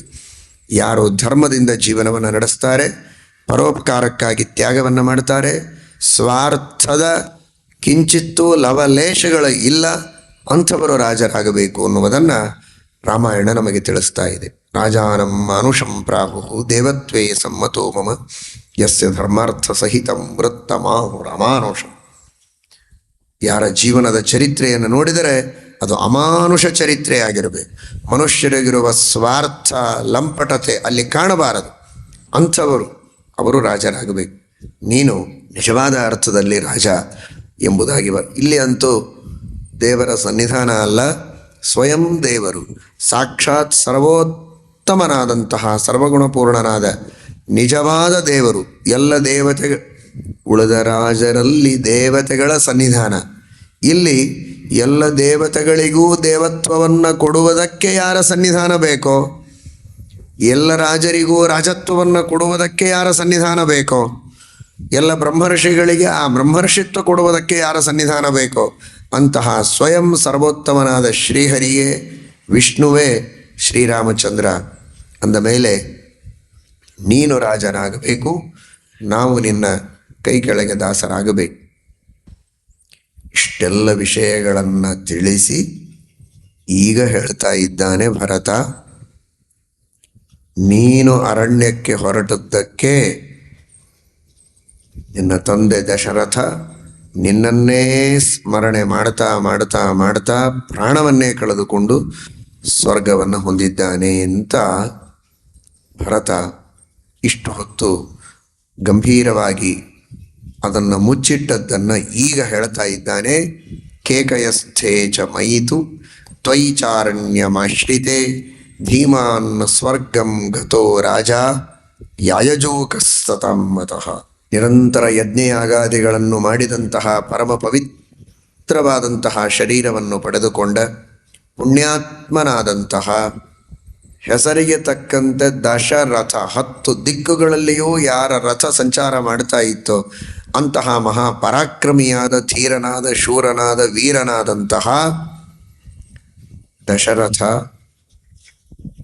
ನಾನು ಕೇಕಯ ದೇಶದಲ್ಲಿದ್ದೆ, ಕಣ್ಣೆದುರಿನಲ್ಲಿ ನಾನಿಲ್ಲ. ನೀನು ಅರಣ್ಯಕ್ಕೆ ಹೋಗುವ ಪ್ರಸಂಗ ಬಂತು. ಕೈಕೇಯಿಯ ಮಾತನ್ನು ಕೇಳಿ ಆ ಕೈಕೇಯಿ ಆ ರೀತಿ ಮಾತು ಕೊಡುವುದಕ್ಕೆ ಕಾರಣ ದಶರಥ ಕೈಕೇಯಿಗೆ ಕೊಟ್ಟ ವರ. ನಿನ್ನ ಮನಸ್ಸಿನಲ್ಲಿದ್ದದ್ದನ್ನು ನೀನು ಕೇಳಿಕೋ ಅಂತ. ಯುದ್ಧ ಕಾಲದಲ್ಲಿ ಇವಳು ಅವನಿಗೆ ಸಹಾಯ ಮಾಡಿದ್ದಕ್ಕೆ ರಥದ ಗಾಲಿ ಉರುಳುವ ಪ್ರಸಂಗದಲ್ಲಿ ತನ್ನ ಬೆರಳನ್ನು ಆ ರಥದ ಚಕ್ರದ ಮಧ್ಯದಲ್ಲಿ ಕೀಲದಂತೆ ಹಾಕಿ ಇವನ ಯುದ್ಧಕ್ಕೆ ವಿಘ್ನವಾಗದಂತೆ ತಾನು ಸಾಹಸದ ಸಹಾಯವನ್ನು ಮಾಡಿದಂತಹ ಒಂದರ್ಥದಲ್ಲಿ ವೀರ ಮಹಿಳೆ ಕೈಕೇಯಿ. ಜೊತೆಗೆ ಅಂತಹ ಸೌಂದರ್ಯವತಿಯೂ ಹೌದು. ಅವಳ ಸೌಂದರ್ಯಕ್ಕೂ ಅವಳು ಮಾಡಿದ ಉಪಕಾರಕ್ಕೂ ಮನಸೋತು ಬೇಡಿದ ವರಗಳನ್ನು ಕೊಡ್ತೇನೆ ಅಂತ ತಾನೇ ಕೊಟ್ಟ ಮಾತಿಗೆ ಬಲಿಯಾಗಿ ಶ್ರೀರಾಮಚಂದ್ರನನ್ನು ಅರಣ್ಯಕ್ಕೆ ಕಳಿಸುವಂತಹ ಒಂದು ಪ್ರಸಂಗ ಬಂತಲ್ಲ. ನಾನೇ ಸಂತೋಷದಿಂದ ನಿನಗಿಂತಹ ಒಂದು ಬಹುಮಾನ ಕೊಡ್ತೇನೆ ಅಂತ ಹೇಳಿದರೆ ಜಾಣನಾಗ್ತಾ ಇದ್ನೋ ಏನೋ. ಬೇಡಿದ ವರವನ್ನು ಕೊಡ್ತೇನೆ ಅಂತ ಕೇಳಿಬಿಟ್ನಲ್ಲ. ಇಂತಹ ವರ ಕೊಡೋ ಪ್ರಸಂಗ ಬಂತು. ಶ್ರೀರಾಮಚಂದ್ರನನ್ನು ಅರಣ್ಯಕ್ಕೆ ಕಳಿಸುವಂತಹ ವರವನ್ನು ಕೈಕೇಯಿಗೆ ಕೊಡಬೇಕಾಯಿತು. ಅದು ಅವಳಿಗೆ ವರ, ನನಗೆ ಶಾಪ ಅಂತ ಭಾವಿಸಿದ ದಶರಥ ತಾನು ಕೊಟ್ಟ ವರವೇ ತನಗೆ ಶಾಪವಾಗಿ ಪರಿಣಾಮವಾಯಿತು ಅಂತನ್ನುವ ತಾಪದೊಳಗೆ ದಶರಥ ಅಸುನೀಗಿದ, ಸ್ವರ್ಗವನ್ನು ಹೊಂದಿದ್ದಾನೆ ಅಂತನ್ನುವ ಮಾತನ್ನು ಭರತ ತಿಳಿಸ್ತಾನೆ. ಉತ್ತಿಷ್ಠ ಪುರುಷ ವ್ಯಾಘ್ರ ಕ್ರಿಯತಾ ಮುದಕಂಪಿತು ಅಹಂಜಾಯಂಚ ಶತ್ರುಘ್ನ ಪೂರ್ವಮೇವ ಕೃತೋದಕವು. ನೋಡಿ, ಮುಂದೆ ಮಾತು ಬೆಳೆಸ್ತಾ ಇಲ್ಲ ಭರತ. ನೀನು ರಾಜ್ಯಕ್ಕೆ ಬರಬೇಕು, ನೀನೇ ರಾಜ್ಯ ಆಳಬೇಕು, ನಾನು ನಿನ್ನ ಕೈಯಲ್ಲಿ ಸೇವೆ ಮಾಡಿಕೊಂಡಿರ್ತೇನೆ, ನಿನ್ನ ಅಧೀನವಾಗಿ ಇದನ್ನೆಲ್ಲ ಬಹಳ ಹೇಳಬೇಕಾದದ್ದಿನ್ನೂ ಭರತನಿಗಿದೆ. ಸ್ವಲ್ಪ ಪ್ರಾರಂಭ ಮಾಡಿದ. ಯಾವಾಗ ದಶರಥನ ವಾರ್ತೆಯನ್ನು ತಿಳಿಸಿದ, ಮುಂದೆ ಬೇರೆ ಹರಟೆಗೆ, ಅರ್ಥಾತ್ ಹರಟೆ ಎನ್ನುವುದರ ತಾತ್ಪರ್ಯ ತನ್ನ ಭಾವನೆಗಳನ್ನು ಬಿಚ್ಚಿಡುವುದಕ್ಕೆ ಅವಕಾಶ ಕೊಡಲಿಲ್ಲ. ಅಲ್ಲಿ ಧರ್ಮಶಾಸ್ತ್ರದ ಕೆಲಸ ಬಂತು. ಎಲ್ಲಿಯವರೆಗೆ ಲೌಕಿಕ ವ್ಯವಹಾರ ಅಲ್ಲಿಯವರೆಗೆ ಲೌಕಿಕ, ಎಲ್ಲಿ ಶಾಸ್ತ್ರದ ಅಣತಿ ಇದೆ ಅಲ್ಲಿ ನಮ್ಮದೇ ಆದಂತಹ ಆಲೋಚನೆಗಳಿಗೆ ಅವಕಾಶ ಇಲ್ಲ. ಈಗ ತಂದೆಯ ಮರಣದ ವಾರ್ತೆ ರಾಮನಿಗೆ ತಿಳಿಸಿದ ಭರತ. ತಂದೆಯ ಮರಣದ ವಾರ್ತೆ ತಿಳಿದಾಗ ಒಬ್ಬ ಮಗ ತಾನು ಮಾಡಬೇಕಾದ ಕರ್ತವ್ಯ ಏನು ಅಂತ ಶಾಸ್ತ್ರ ಹೇಳುತ್ತದೆ. ಅಲ್ಲಿ ಮಾತನಾಡುವುದಕ್ಕೆ ಮುಂದೆ ಅವಕಾಶ ಇಲ್ಲ. ಕೂಡಲೇ 10 ದಿನದ ಆಶೌಚವನ್ನು ಆಚರಣೆ ಮಾಡಿ ಮಾಡಬೇಕಾದಂತಹ ಔರ್ಧ್ವದೇಹಿಕ ಕರ್ಮಗಳನ್ನು ಮಾಡಬೇಕು. ಮಾಡಿದರೆ ಮುಂದೆ ಅವನಿಗೆ ಶುದ್ಧಿ, ಅವನ ಕರ್ಮಗಳನ್ನು ಅವನು ಮಾಡಿ. ಅಂದರೆ ಶ್ರೀರಾಮಚಂದ್ರನಿಗೆ ತಂದೆಯೇ ಇಲ್ಲ. ಶ್ರೀರಾಮಚಂದ್ರನಿಗೆ ತಂದೆ ಯಾರು, ತಾಯಿ ಯಾರು? ಜಗತ್ತಿಗೆ ತಂದೆ, ಜಗತ್ತಿಗೆ ತಾಯಿ. ಅಂತಹ ಶ್ರೀರಾಮಚಂದ್ರನಿಗೆ ತಂದೆ ಇಲ್ಲ. ತಂದೆಯ ಮರಣಕ್ಕಾಗಿ ಔರ್ಧ್ವದೇಹಿಕ ಕ್ರಿಯೆಯನ್ನು ಮಾಡುವ ಅವಶ್ಯಕತೆ ಇಲ್ಲ. ಆದರೆ ಜಗತ್ತಿಗೆ ತಿಳಿಸ್ತಾ ಇದ್ದ. ಎಲ್ಲಿಯೋ ಬೇರೆ ದೇಶದೊಳಗೆ, ದೂರ ದೇಶದೊಳಗೆ ಇರ್ತಾರೆ. ಇವತ್ತಿನ ಕಾಲಕ್ಕೆಲ್ಲ ಫೋನ್ ಇದೆ, ವಾಟ್ಸಾಪ್ ಇದೆ, ಸುಲಭವಾಗಿದೆ. ಒಂದು ಕಾಲಕ್ಕೆ ಮರಣದ ವಾರ್ತೆ ಕೂಡಲೇ ತಿಳಿತಾ ಇರಲಿಲ್ಲ. ಬಹಳ ದೂರ ದೇಶದಲ್ಲಿದ್ದರೆ ಮನೆಯಲ್ಲಿ ಯಾರಿದ್ದಾರೋ ಅವರು ಔರ್ಧ್ವದೇಹಿಕ ಕಾರ್ಯವನ್ನು ಮಾಡಿಬಿಡ್ತಾ ಇದ್ರು. ಮುಂದೆ ಯಾವಾಗಲೋ ಪತ್ರದ ಮೂಲಕವಾಗಿಯೋ ಪ್ರತ್ಯಕ್ಷವಾಗಿಯೋ ಯಾರೋ ವಿಷಯವನ್ನು ತಿಳಿಸಿದರೆ ಮಕ್ಕಳಿಗೆ ಅದು ಗೊತ್ತಾಗಬೇಕು. ಗೊತ್ತಾದ ಮೇಲೆ ಎಲ್ಲ ಮುಗಿದಿದೆಯಲ್ಲ ಕಾರ್ಯ, ಆಯಿತು, ಮುಗಿದಿದ್ರೆ ಬಹಳ ಸಂತೋಷ ಅಂತ ಮುಗಿಸಿಬಿಡಬಾರದು. ಮಗನಿಗೆ ಯಾವಾಗ ವಾರ್ತೆ ಗೊತ್ತಾಗತ್ತೋ ಆಗ ಮತ್ತೆ ಅವನು ಔರ್ಧ್ವದೇಹಿಕ ಕ್ರಿಯೆಯನ್ನು, ಶ್ರಾದ್ದಾದಿ ಕರ್ಮಗಳನ್ನು ಮಾಡಲೇಬೇಕು. ಅಂದ್ರೇ ಅವನು ಪಿತೃಋಣದಿಂದ ಮುಕ್ತನಾಗ್ತಾನೆ. ಅವನಿಗೆ ಮುಂದಿನ ಸತ್ಕರ್ಮಗಳನ್ನು ಮಾಡುವುದಕ್ಕೆ ಶುದ್ಧಿ ಅವನಿಗೆ ಬರುವುದಕ್ಕೆ ಸಾಧ್ಯ. ಇಲ್ಲದಿದ್ದರೆ ಅವನು ಅಶೌಚದಲ್ಲೇ ಇರ್ತಾನೆ. ಈ ದೃಷ್ಟಿಯಲ್ಲಿ ಭರತ ಅವನು ಶುದ್ಧನಾಗಿದ್ದಾನೆ, ಯಾಕೆಂದರೆ ಅವ್ರದ್ದು ದೈಹಿಕ ಕ್ರಿಯೆ ಮುಗಿಸಿಕೊಂಡು ಬಂದಿದ್ದಾನೆ. ಶತ್ರುಘ್ನ ಶುದ್ಧನಾಗಿದ್ದಾನೆ.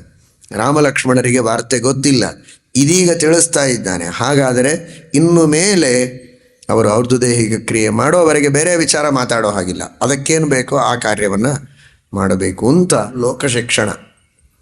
ರಾಮದೇವರಿಗೆ ಅಲ್ಲಿ ಅಶೌಚ. ಯಚ್ಛೌಚ ನಿಸೃತ ಸರಿತ್ಪ್ರಪರೋದಕೇನ ತೀರ್ಥೇನ ಮೂರ್ಧ್ನಿ ಅತಿಧೃತೇನ ಶಿವಶಿವೋಭೂತ್ ಧ್ಯಾತುರ್ಮನಃಶಮಲಶೈಲ ನಿಸೃಷ್ಟವಜ್ರಂ ಧ್ಯಾಯೇಚ್ಚಿರಂ ಭಗವತಶ್ಚರಣಾರವಿಂದಂ. ಈ ಎಲ್ಲ ಔರ್ಧ್ವದೇಹಿಕ ಕ್ರಿಯೆಗಳು ನಡೆಯುವುದು ಸ್ಮಶಾನ ಭೂಮಿಯಲ್ಲಿ.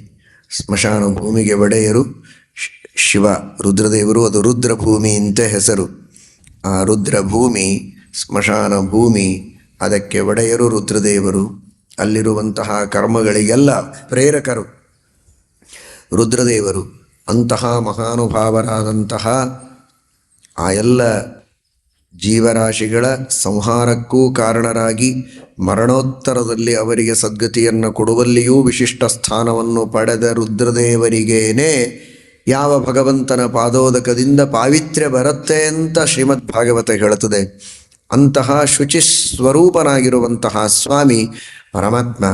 ಶುಚಿ ಅಂತ ಯಾರಿದ್ದಾರೋ ಅವರಲ್ಲಿ ಆ ಸನ್ನಿಧಾನವನ್ನಿಟ್ಟು ಶುಚಿತ್ವವನ್ನು ನೀಡುವುದಕ್ಕೆ ಶುಚಿ ಸತ್ ಎಂಬ ಹೆಸರನ್ನು ಪಡೆದುಕೊಂಡವ. ಅಂತಹ ಪರಮಶುಭ್ರನಾದ ಹಂಸ ಶುಚಿ ಸತ್. ಶುಚಿ ಪರಶುಕ್ಲರಾದ ವಾಯುದೇವರು, ಅವರಲ್ಲಿ ಸನ್ನಿಹಿತನಾದದ್ದರಿಂದ ಶುಚಿ ಸತ್ ಅಂತ ಕರೆಸಿಕೊಳ್ಳುವ ದೇವರಿಗೆ ಎಲ್ಲಿಯೇ ಅಶೌಚ. ಆದರೂ ಪ್ರಜೆಗಳು, ಜನರು, ಧಾರ್ಮಿಕರು ಹೇಗೆ ವರ್ತನೆ ಮಾಡಬೇಕು ಅನ್ನುವುದನ್ನು ತಿಳಿಸಿಕೊಡುವುದಕ್ಕೆ ಪರಮಾತ್ಮ ಆ ರೀತಿ ಪ್ರವೃತ್ತನಾಗಿದ್ದಾನೆ. ಹೇಳ್ತಾನೆ, ಉತ್ತಿಷ್ಠ ಪುರುಷವು ವ್ಯಾಘ್ರ ಕ್ರಿಯತಾಮುದಕಂಪಿತು. ತಂದೆಗೆ ಮಾಡಬೇಕಾದಂತಹ ತರ್ಪಣ ಶ್ರಾದ್ದಾದಿ ಕರ್ಮಗಳನ್ನೆಲ್ಲ ನೀನು ಮಾಡಬೇಕು. ನಾವಿಬ್ಬರೂ ಮಾಡಿ ಮುಗಿಸಿದ್ದೇವೆ, ನಿನಗೇನು ಬೇಕೋ ಸೇವೆ ಮಾಡುತ್ತೇವೆ, ಸಹಾಯ ಮಾಡುತ್ತೇವೆ. ಒಂದು, ಮಗನಾಗಿ ಮಾಡಬೇಕಾದ ಕರ್ತವ್ಯ ಮಾಡದೇ ಇದ್ದರೆ ಶುದ್ಧಿ ಇಲ್ಲ, ಸತ್ಕರ್ಮಗಳನ್ನು ಮಾಡುವುದಕ್ಕೆ ಅಧಿಕಾರ ಇಲ್ಲ. ಒಂದು. ಎರಡನೆಯದಾಗಿ ತಂದೆ, ಇದೊಂದು ಬಹಳ ಮಹತ್ವದ ಮಾತನ್ನು ಹೇಳ್ತಾರೆ. ತಂದೆಗೆ ಅನೇಕ ಜನ ಮಕ್ಕಳು ಇರ್ತಾರೆ. ಅದರಲ್ಲಿ ಒಬ್ಬ ಮಗ ಬಹಳ ಧಾರ್ಮಿಕ, ಬಹಳ ಗುಣವಂತ, ಬಹಳ ವಿನೀತ. ಅಂತಹ ಮಗನ ಮೇಲೆ ತಂದೆಗೆ ಬಹಳ ಪ್ರೀತಿ, ಭಾರಿ ಅಕ್ಕರೆ. ಅವನು ಕೊಟ್ಟಂತಹ ನೀರು ಹಾಗೂ ಪಿಂಡ, ಅನ್ನ, ಇದು ತಂದೆಗೆ ಅಕ್ಷಯವಾಗಿ ಮುಟ್ತದಂತೆ. ಯಾರ ಮೇಲೆ ತಂದೆಗೆ ಬಹಳ ಸಿಟ್ಟು, ಒಂದು ಹೇಳಿದ ಮಾತನ್ನೂ ಕೇಳ್ತಾ ಇರೋದಿಲ್ಲ, ಧಾರ್ಮಿಕನಾಗಿರೋದಿಲ್ಲ, ಬರೀ ಲಂಡ, ಧರ್ಮಲಂಡ, ಧರ್ಮವನ್ನು ಬಿಟ್ಟು ಇದ್ದಾನೆ, ಮೋಸ ಮಾಡ್ತಾನೆ, ತಂದೆ ತಾಯಿಗಳ ಮಾತನ್ನು ಉಲ್ಲಂಘನೆ ಮಾಡ್ತಾನೆ, ಬಹಳ ಮನಸ್ಸಿಗೆ ನೋವು ಕೊಡ್ತಾನೆ. ಅಂತಹ ಮಗ ಶ್ರಾದ್ದ ಮಾಡಲೇಬೇಕು, ಮತ್ತೆ ಬಿಟ್ಟರೆ ನಡೆಯೋದಿಲ್ಲ. ಆದರೆ ಅವನು ಕೊಟ್ಟದ್ದು ಮುಟ್ಟುವುದಕ್ಕಿಂತ ಧಾರ್ಮಿಕನಾದ ಪ್ರಿಯನಾದ ವ್ಯಕ್ತಿ ಕೊಟ್ಟರೆ ಅದು ಹೆಚ್ಚು ಮುಟ್ಟತ್ತೆ ಎನ್ನುವ ಮಾತನ್ನು ವಾಲ್ಮೀಕಿ ಋಷಿಗಳು ಹೇಳ್ತಾರೆ. ಭರತ ಆ ಮಾತನ್ನು ತಿಳಿಸಿಕೊಡ್ತಾ ಇದ್ದಾನೆ. ಪ್ರಿಯೇಣ ಕಿಲ ದತ್ತಂ ಹಿ ಪಿತೃಲೋಕೇಶು ರಾಘವ ಅಕ್ಷಯಂ ಭವತೀತ್ಯಾಹು ಭವಾಂಶ್ಚೈವ ಪಿತುಃ ಪ್ರಿಯ. ಏನು ಶ್ರಾದ್ದ ಅಂದರೆ ಏನೋ ಚೆನ್ನಾಗಿ ಮಾಡಿಬಿಟ್ರೆ ಆಯ್ತಲ್ವಾ, ಬದುಕಿದಾಗ ಬೇಕಾದಷ್ಟು ಬೈದಿದ್ರು ಅಂದಿದ್ರು ಅಡ್ಡಿ ಇಲ್ಲ. ಈಗ ಚೆನ್ನಾಗಿ ಮಾಡಿದರೆ ಮಾಡಲೇಬೇಕು, ಅದು ಸತ್ಯ. ಮಾಡಿದ್ದು ಮುಟ್ತದೆ ಅನ್ನೋದು ಸತ್ಯ.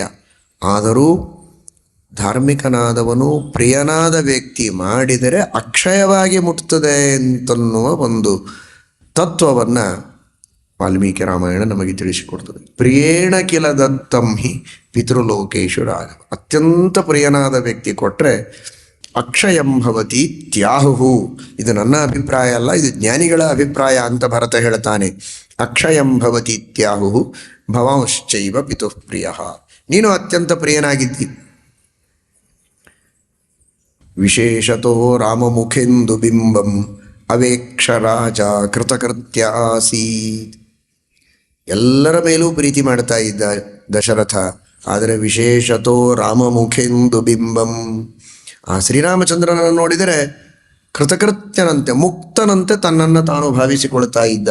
ಅಷ್ಟು ಶ್ರೀರಾಮಚಂದ್ರನ ಮೇಲೆ ಪ್ರೀತಿಯನ್ನು ಮಾಡ್ತಾ ಇದ್ದ ಅಂತ ನಮಗೆ ಶ್ರೀಮದ್ ಆಚಾರ್ಯರು ಮಹಾಭಾರತ ತಾತ್ಪರ್ಯ ನಿರ್ಣಯದಲ್ಲಿ ಹೇಳಿದ್ದನ್ನು ಕೇಳ್ತೇವೆ.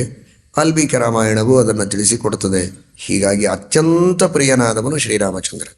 ತಂದೆಗೆ ಪ್ರಿಯನಾದ ವ್ಯಕ್ತಿ ತಂದೆಗೆ ಪಿಂಡದಾನವನ್ನು ಮಾಡಿದರೆ, ತಿಲೋದಕವನ್ನು ಕೊಟ್ಟರೇನೆ ಅಕ್ಷಯವಾಗತ್ತೆ. ಶ್ರಾದ್ದವನ್ನು ಮಾಡಬೇಕಾದರೆ ಪಿತೃದೇವತೆಗಳು, ಆ ಪಿತೃದೇವತೆಗಳಲ್ಲಿ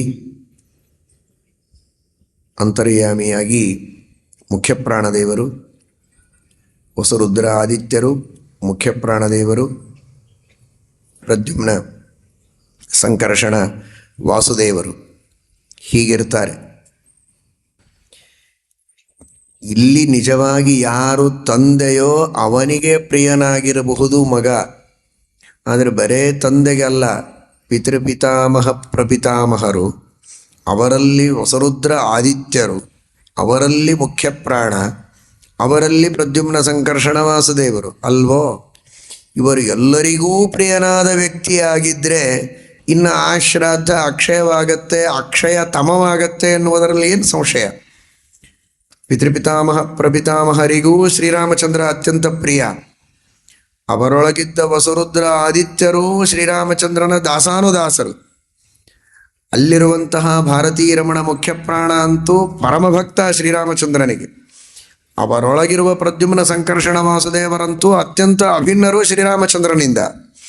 ಅಂದಮೇಲೆ ಇಂಥ ಶ್ರಾದ್ದ ಇದು ಅಕ್ಷಯವಾಗತ್ತೆ ಅಂತ ಏನು ಹೇಳಬೇಕು? ಅತ್ಯಂತ ಅಕ್ಷಯವಾಗೋದು ಆ ಶ್ರೀರಾಮಚಂದ್ರ ಸಮರ್ಪಣೆ ಮಾಡಿದರೆ. ಆದ್ದರಿಂದ ಭವಾಂಶ್ಚೈವ ಪಿತುಃ ಪ್ರಿಯ, ಪಿತೃವಿಗೆ ಪ್ರಿಯನಾದವನು ನೀನು ಅಂತ. ಆ ಭರತನು ನಮ್ಮ ಭರತ, ಅವನು ಯಾರೋ ಅಲ್ಲ, ನಿಮ್ಮೆಲ್ಲರ ಆದರ್ಶನಾದ ಭರತ. ಭಾರತ ದೇಶಕ್ಕೆ ಆದರ್ಶನಾದ ಭರತ ಎಷ್ಟು ಚೆನ್ನಾಗಿ ಶಬ್ದ ಪ್ರಯೋಗ ಮಾಡ್ತಾನೆ. ಅವನ ಒಂದು ಶಬ್ದದ ಅರ್ಥ ತಿಳಿದುಕೊಂಡ್ರೇನೆ ಸಾಕು, ನಮಗೆ ಎಷ್ಟು ಆನಂದವಾಗುತ್ತೆ. ಭವಾಂಶ್ಚೈವ ಪಿತುಃ ಪ್ರಿಯ. ದಶರಥ ಪ್ರಿಯ ಅನ್ನಬೇಕಾಗಿತ್ತು, ದಶರಥಸ್ಯ ಪ್ರಿಯ ಅನ್ನಲಿಲ್ಲ, ಪಿತುಃ ಪ್ರಿಯ ಅಂತ. ಪಿತುಃ ಪ್ರಿಯ ಅಂದರೆ ಪಿತುಃ ದಶರಥನಿಗೆ ಪ್ರಿಯ. ಶ್ರೀಮದ್ ಆಚಾರ್ಯರು ಹೇಳ್ತಾರೆ ಇತರೆಯ ಭಾಷ್ಯದೊಳಗೆ, ವ್ಯವಹಾರದಲ್ಲಿಯೂ ಉಂಟು. ಪಿತೃಪಿತಾಮಹ ಪ್ರಪಿತಾಮಹಾದಿಗಳು ಎಲ್ಲರನ್ನೂ ಪಿತಾ ಅಂತೆ ಕರೆಯೋದುಂಟು.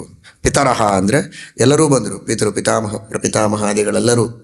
ಹೀಗಾಗಿ ಪಿತುಃ ಪ್ರಿಯ ಅಂದರೆ ಕೇವಲ ತಂದೆಗಲ್ಲ, ಪಿತೃಪಿತಾಮಹ ಪ್ರಪಿತಾಮಹಾದಿಗಳೆಲ್ಲರಿಗೂ ಕುಲದಲ್ಲಿದ್ದವರಿಗೆ ಪ್ರಿಯ ಅಂತ.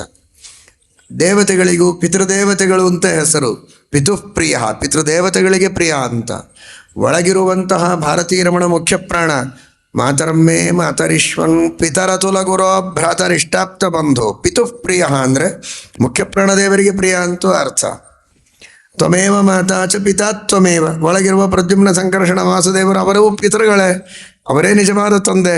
ಹೀಗಾಗಿ ಪಿತುಃ ಪ್ರಿಯ ಅಂದರೆ ಒಳಗಿರುವ ನಿನ್ನ ರೂಪಗಳಿಗೆ ನೀನಂತೂ ಪ್ರೇಷ್ಠತಮ. ಆದ್ದರಿಂದ ನೀನು ಸಮರ್ಪಣೆ ಮಾಡಿದರೆ ಅದು ಅಕ್ಷಯವಾಗುತ್ತೆ ಎನ್ನುವುದನ್ನು ಒಂದು ಪುಟ್ಟ ಶಬ್ದದಲ್ಲಿ ಭರತ ಹೇಳ್ತಾನೆ. ಅಕ್ಷಯಂ ಭವತೀತ್ಯಾಹು ಭವಾಂಶ್ಚೈವ ಪಿತುಃ ಪ್ರಿಯ. ಮತ್ತು ನಾವೆಲ್ಲ ಏನು ಮಾಡಬೇಕ್ರಿ ಅಂತ ನಿಮ್ಮ ಮನಸ್ಸಿನಲ್ಲಿ ಅನ್ಬೋದು. ಭರತನಿಗೆ ಅಣ್ಣ ರಾಮ ಸಿಕ್ಕ, ಅವನು ಸರ್ವೋತ್ತಮ, ಅವನು ಅರ್ಪಣೆ ಮಾಡಿದ್ದು ಅಕ್ಷಯವಾಯಿತು. ಮತ್ತು ನಾವೆಲ್ಲ ಮಾಡುವಾಗ ಹೇಗೆ ಮಾಡಬೇಕು ಅಂತ ನಿಮ್ಮ ಮನಸ್ಸಿನಲ್ಲಿ ಅನಿಸ್ಬೋದು. ನಾವು ಮಾಡೋದು ಅಕ್ಷಯ ಆಗಬೇಕಲ್ಲ, ಹೇಗೆ ಅಂತ. ಅದಕ್ಕಾಗಿ ಹೇಳೋದು, ನಾನು ಮಾಡ್ತಾ ಇದ್ದೇನೆ ಅಂತ ತಿಳಿದುಕೊಂಡು ನೀವು ಮಾಡಿದರೆ ಅದಕ್ಕೆ ಕ್ಷಯವೇ, ಚೆನ್ನಾಗಿ ಕ್ಷಯವಾಗತ್ತೆ. ಪ್ರಾರಂಭದಲ್ಲಿ ಪುರೋಹಿತರು ನಿಮ್ಮಿಂದ ಸಂಕಲ್ಪ ಮಾಡಿಸೋದೇ ಯಾಕೆ? ಇದಕ್ಕೋಸ್ಕರನೇ. ವಿಷ್ಣು ಪ್ರೇರಣೆಯ, ಭಗವಂತನೇ ಒಳಗಿದ್ದು ಮಾಡಿಸ್ತಾ ಇದ್ದಾನೆ ಅನ್ನುವ ಅನುಸಂಧಾನದಿಂದ ನೀವು ಮಾಡಿ. ನೀವುಗಳು ನಿಮ್ಮ ನಿಮ್ಮ ತಂದೆ ಮೊದಲಾದವರ ಶ್ರಾದ್ದಾದಿ ಕರ್ಮಗಳನ್ನು ಮಾಡ್ತಾ ಇದ್ದರೂ ಕೂಡ ಒಳಗೆ ಅಂತರ್ಯಾಮಿಯಾಗಿರುವಂತಹ ಶ್ರೀರಾಮಚಂದ್ರನೇ ಮಾಡಿಸ್ತಾ ಇದ್ದಾನೆ ಅಂತ ಅನುಸಂಧಾನದಿಂದ ಮಾಡಿದರೆ ನೀವೆಲ್ಲ ಅಜೀವತ್ ಪಿತೃಕರು ಮಾಡುವಂತಹ ಶ್ರಾದ್ದಾದಿಗಳು ಕೂಡ ಶ್ರೀರಾಮಚಂದ್ರ ದಶರಥನ ಶ್ರಾದ್ದ ಮಾಡಿದ್ದು ಹೇಗೆ ಅಕ್ಷಯವಾಗಿತ್ತೋ ಹಾಗೇ ಅಕ್ಷಯವಾಗತ್ತೆ ಎನ್ನುವುದರಲ್ಲಿ ಯಾವುದೇ ಸಂಶಯವಿಲ್ಲ. ಆ ಅನುಸಂಧಾನ ಮಾತ್ರ ಮನಸ್ಸಿನಲ್ಲಿರಬೇಕು. ಈ ದೃಷ್ಟಿಯಲ್ಲಿ ಭರತ ಹೇಳ್ತಾನೆ, ಅಕ್ಷಯಂ ಭವತಿ ಇತ್ಯಾಹು ಭವಾಂಶ್ಚೈವ ಪಿತುಃ ಪ್ರಿಯ ತ್ವಾಮೇವ ಶೋಚಂಸ್ತವ ದರ್ಶನೇಪ್ಸು ತ್ವಯ್ಯೇವ ಸಕ್ತಾಮನಿವರ್ತ್ಯ ಬುದ್ಧಿಂ ತ್ವಯಾ ವಿಹೀನಸ್ತವ ಶೋಕರುಗ್ಣಃ ತ್ವಾಂ ಸಂಸ್ಮರನ್ನೇವ ಗತಃ ಪಿತಾತೆ. ಜಪ ಮಾಡ್ತಾ ಇರುವಾಗ ಏನೋ ಒಂದು ಆಲೋಚನೆ ಬಂದರೆ ಮತ್ತೆ ಪುನಃ ಆ ಚಂಚಲವಾದ ಮನಸ್ಸನ್ನು ಎಳೆದು ಭಗವಂತನ ಪಾದಗಳಲ್ಲಿ ನಾವು ನೆಲೆಸುವಂತೆ ಮಾಡಬೇಕು ಅಂತ ದಾಸರು ಪರಮಾತ್ಮನಿಗೆ ಪ್ರಾರ್ಥನೆ ಮಾಡಿದ್ದಾರಲ್ಲ, ನೆಡೋ ಹಾಗೆ ಏನು ದೃಷ್ಟಿ ನಿನ್ನ ಪಾದದಲ್ಲಿ ನೆಡೋ ಹಾಗೆ ಅಂತ. ಯಾವಾಗಲೂ ನನ್ನ ದೃಷ್ಟಿ ನಿನ್ನ ಪಾದದಲ್ಲಿ ಇರಬೇಕು, ಮನಸ್ಸು ನಿನ್ನ ಪಾದಗಳನ್ನೇ ಚಿಂತನೆ ಮಾಡಬೇಕು, ಹಾಗೆ ಪ್ರೇರಣೆ ಮಾಡು ಅಂತ ಆಚೆಗೆ ಹೋಗುವ ಮನಸ್ಸನ್ನು ಪ್ರತ್ಯಾಹಾರ ಮಾಡಿ ಪುನಃ ಭಗವಂತನ ವಿಷಯದಲ್ಲಿ ನಾವು ನೆಡೋ ಹಾಗೆ ಮಾಡಬೇಕು ಮನಸ್ಸು ಇಂದ್ರಿಯಗಳನ್ನು.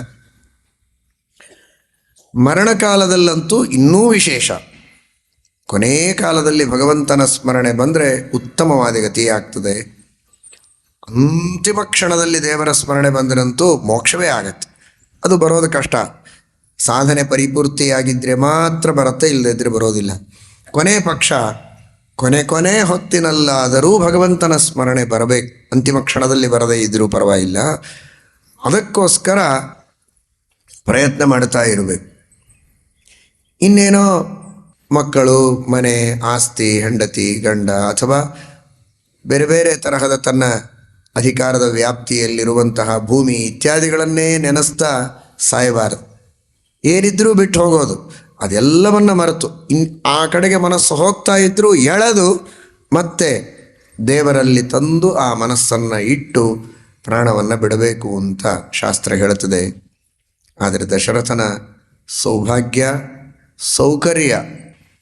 ಸೌಭಾಗ್ಯ ದೊಡ್ಡದು, ಸೌಕರ್ಯ ಏನು?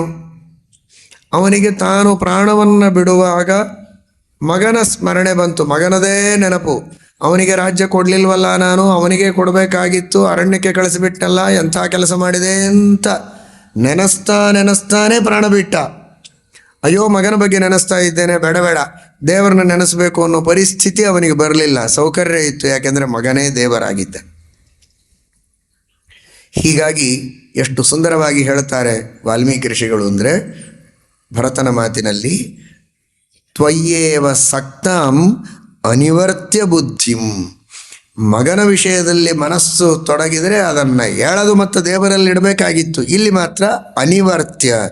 ಮಗನ ವಿಷಯದಲ್ಲಿ ಮನಸ್ಸು ಆಸಕ್ತವಾದರೆ ಇನ್ನಷ್ಟು ಗಟ್ಟಿಯಾಗಿ ಆಸಕ್ತವಾಗಲಿ ಅಂತ ಜೋರು ಮಾಡಿದನೇ ಹೊರತು ಅದನ್ನು ಪ್ರತ್ಯಾಹಾರ ಮಾಡಲಿಕ್ಕೆ ಹೋಗಲಿಲ್ಲ ದಶರಥ. ಯಾಕೆಂದರೆ ಮಗನೇ ಸರ್ವೋತ್ತಮನಾಗಿದ್ದ, ಮಗನೇ ಶ್ರೀರಾಮಚಂದ್ರ, ಸಕಲ ಜಗನ್ನಿಯಾಮಕ. ಸುದೈವಕ್ಕೆ ನನ್ನ ಮನಸ್ಸು ಅವನಲ್ಲೇ ಆಸಕ್ತವಾದಾಗ ಇನ್ನಷ್ಟು ಆಸಕ್ತವಾಗಲಿ ಅಂತ ಜೋರು ಮಾಡಿದನೇ ಹೊರತು ಅದನ್ನು ನಿವೃತ್ತಿಗೊಳಿಸಲಿಲ್ಲ ಅಂತನ್ನುವುದನ್ನು ತಿಳಿಸೋದಕ್ಕೆ ಶಬ್ದವನ್ನು ಆ ರೀತಿ ಬಳಸಿದ್ದಾರೆ. ತ್ವಯ್ಯೇವ ಸಕ್ತಾಂ ಅನಿವರ್ತ್ಯ ಬುದ್ಧಿಂ ತ್ವಯಾ ವಿಹೀನಃ. ಆದರೆ ಪ್ರತ್ಯಕ್ಷವಾಗಿ ನೀನು ಕಣ್ಣೆದುರಿಗೆ ಇಲ್ಲ ಅನ್ನುವ ಶೋಕದಿಂದ ತ್ವಾಂ ಸಂಸ್ಮರನ್ನೇವ ಗತಃ ಪಿತಾತೆ.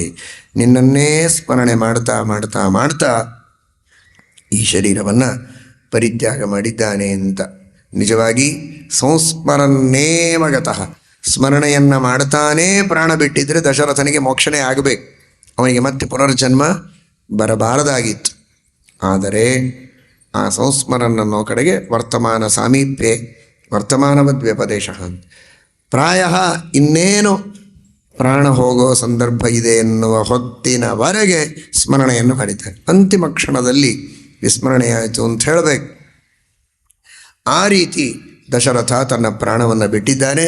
ಶೀಘ್ರದಲ್ಲಿ ಉತ್ತರ ಕ್ರಿಯೆಯನ್ನು ನೀನು ಮಾಡಬೇಕು ಎಂಬುದಾಗಿ ಹೇಳಿದಾಗ ಶ್ರೀರಾಮಚಂದ್ರ ನಿರ್ದುಃಖಾನಂದ ಲೀಲಾತ್ಮ, ದುಃಖವೇ ಅವನಿಗಿಲ್ಲ, ಆದರೂ ದುಃಖವಾದವರಂತೆ ನಾಟಕ ಮಾಡ್ತಾನೆ. ಅಂದರೆ ತಂದೆ ಇದ್ದ ದಶರಥ 14 ವರ್ಷ ವನವಾಸದ ಒಂದು ನಿಯಮ ಮುಗಿದ ಮೇಲಾದರೂ ಹೋದರೆ ನನಗೆ ರಾಜ್ಯ ಸಿಗಬಹುದಾಗಿತ್ತು. ಅಲ್ಲಿ ಹೋದ ಮೇಲೂ ದಶರಥ ಇದ್ದರೂ ಮತ್ತೆ ನನಗೆ ರಾಜ್ಯ ಸಿಗೋದಿಲ್ಲ, ನಾನು ಯುವರಾಜನಾಗೆ ಇರೋ ಸಂದರ್ಭ ಬಂದೀತು. ಆದರೆ ದಶರಥ ಮೃತನಾದ, ಇನ್ನೇನು ಚಿಂತೆ ಇಲ್ಲ. 14 ವರ್ಷ ಮುಗಿಸ್ಕೊಂಡು ಹೋದರೆ ರಾಜ್ಯ ನನಗೇ ಕಟ್ಟಿಟ್ಟ ಬುತ್ತಿ ನನ್ನ ಪಾಲಿಗೆ ಸೇರ್ತದೆ ಅಂತ ಸಂತೋಷಪಟ್ಟ ಅಂತ ಜನ ತಿಳ್ಕೊಂಡ್ಬಿಟ್ರೆ, ಇವನು ಗಂಭೀರವಾಗಿ ನಾನು ನಿರ್ದುಃಖ ಅಂತ ದುಃಖ ಪಡದೆ ಕುಳಿತರೆ ದಶರಥ ಹೋದದ್ದು ಇವನಿಗೆ ಸಂತೋಷ, ಅವನು ಹೋಗೋದನ್ನೇ ಕಾಯ್ತಾ ಇದ್ದ ಅಂತೆಲ್ಲ ಅರ್ಥ ಮಾಡಿಕೊಳ್ಳಬಾರದು. ಆ ರೀತಿ ಅರ್ಥ ಮಾಡಿಕೊಂಡ್ರೆ ರಾಮನ ಆದರ್ಶವನ್ನು ಪರಿಪಾಲನೆ ಮಾಡಬೇಕಾದಂತಹ ಮುಂದಿನ ಜನ, ಹಾಗಾದರೆ ತಂದೆ ಹೋದರೆ ತನಗೆ ಅಧಿಕಾರ ಸಿಗೋದಾದರೆ ಸಂತೋಷಪಟ್ಟರೆ ತಪ್ಪಿಲ್ಲ ಅಂತ ಆಗಬಾರದು ಅಂತ ದುಃಖವಾದವರಂತೆ ನಾಟಕ ಮಾಡ್ತಾ ಇದ್ದಾನೆ ಪರಮಾತ್ಮ. ತಾಂ ಶ್ರುತ್ವ ಕರುಣಾಂ ವಾಚಂ ಪಿತುರ್ಮರಣ ಸಂಹಿತಾಂ ನಿತ್ಯೋ ನಿತ್ಯಾನಾಂ ಚೇತನಶ್ಚೇತನಾನಾಂ, ಎಲ್ಲ ಚೇತನರಿಗೆ ಚೈತನ್ಯ ಕೊಟ್ಟ ದೇವರು. ಜ್ಞಾನ ಚೈತನ್ಯ ಉತ್ಸಾಹ ಇದೆ ಅಂದರೆ ದೇವರಿಂದ ಇದೆ. ಮಹೋತ್ಸಾಹ ವಿಷ್ಣು ಸಹಸ್ರನಾಮದಲ್ಲಿ ಪರಮಾತ್ಮನನ್ನು ಕರೀತಾರೆ. ಅಂತಹ ಪರಮಾತ್ಮ ಗತಚೇತನ, ಚೈತನ್ಯವನ್ನು ಕಳೆದುಕೊಂಡವರಂತೆ, ಪ್ರಜ್ಞೆಯನ್ನು ಕಳೆದುಕೊಂಡವರಂತೆ ನಾಟಕವನ್ನು ಮಾಡ್ತಾನೆ. ದೊಡ್ಡದಾಗಿ ಹೂವು ಹಣ್ಣುಗಳನ್ನು ಬಿಟ್ಟ ಗಿಡ ಕೊಡ್ಡಲಿಯ ಪೆಟ್ಟನ್ನು ಹಾಕಿದಾಗ ಕಳಚಿಕೊಂಡು ಬೀಳುವಂತೆ ಶ್ರೀರಾಮಚಂದ್ರ ಕೆಳಗೆ ಉರುಳಿದ್ದಾನೆ. ಯಾಕೆ ಹೂವು ಹಣ್ಣುಗಳನ್ನು ಬಿಟ್ಟ ಗಿಡದಂತೆ ತೋರುತ್ತಾ ಇದ್ದ ಅಂದರೆ, ಭರತ ಶತ್ರುಘ್ನ ಇವರೆಲ್ಲ ಬಂದ್ರಲ್ಲ, ಅವರನ್ನು ನೋಡಿದ್ದಕ್ಕೆ ಆನಂದವಾಗಿ ಹೂವು ಹಣ್ಣುಗಳು ಬಿಟ್ಟ ಗಿಡದಂತೆ ಅರಳಿ ನಿಂತಿದ್ದರಂತೆ ಶ್ರೀರಾಮಚಂದ್ರ. ದಶರಥನ ಮರಣದ ವಾರ್ತೆಯನ್ನು ಕೇಳಿದಾಗ ಕೊಡ್ಡಲಿಯ ಪೆಟ್ಟು ಹಾಕಿದ ಗಿಡ ಕೆಳಗೆ ಉರುಳುವಂತೆ ಉರುಳಿದ ಹಾಗೆ ನಾಟಕವನ್ನು ಮಾಡಿದ್ದಾನೆ ಅಂತ ವ್ಯಾಖ್ಯಾನಕಾರರು ಆ ವಾಲ್ಮೀಕಿ ಮಹರ್ಷಿಗಳ ಮಾತಿಗೆ ಅಭಿಪ್ರಾಯವನ್ನು ತಿಳಿಸ್ತಾರೆ. ಶ್ರೀರಾಮಚಂದ್ರನಿಗೆ ಶೈತ್ಯೋಪಚಾರವನ್ನು ಮಾಡ್ತಾ ಇದ್ದಾರೆ ಭರತ ಶತ್ರುಘ್ನಾದಿಗಳು. ಶ್ರೀರಾಮಚಂದ್ರ ಮತ್ತೆ ಎಚ್ಚರ ಆದವರಂತೆ ನಾಟಕವನ್ನು ಮಾಡ್ತಾ ಇದ್ದಾನೆ. ಎಚ್ಚರ, ಮೂರ್ಛೆ, ಈ ಎಲ್ಲ ಅವಸ್ಥೆಗಳೇ ಇಲ್ಲ, ನಿತ್ಯದಲ್ಲಿಯೂ ಎಚ್ಚರನೇ. ಆ ಭಗವಂತ ಸರ್ವದಾ ಏಕಪ್ರಕಾರನಾಗಿರುವಂತಹ ಸ್ವಾಮಿ ಭರತನಿಗೆ ಶ್ರೀರಾಮಚಂದ್ರ ಅಂದ, ನೀನೆಂಥ ಪುಣ್ಯವಂತ, ತಂದೆಗೆ ಮಾಡಬೇಕಾದ ಸಂಸ್ಕಾರಗಳನ್ನು ಚೆನ್ನಾಗಿ ಮಾಡಿ ಮಗನ ಕರ್ತವ್ಯವನ್ನು ಪರಿಪೂರ್ಣವಾಗಿ ಪಾಲನೆ ಮಾಡಿದೆಯಲ್ಲ, ನನಗೆ ಮಾಡಲಿಕ್ಕಾಗಲಿಲ್ಲ, ನಾನೆಂತಹ ದೌರ್ಭಾಗ್ಯವಂತ ಅಂತ ತನ್ನನ್ನು ತಾನು ಬೈಕೊಳ್ತಾ ಇದ್ದಾನೆ. ತಂದೆ ತಾಯಿಗಳ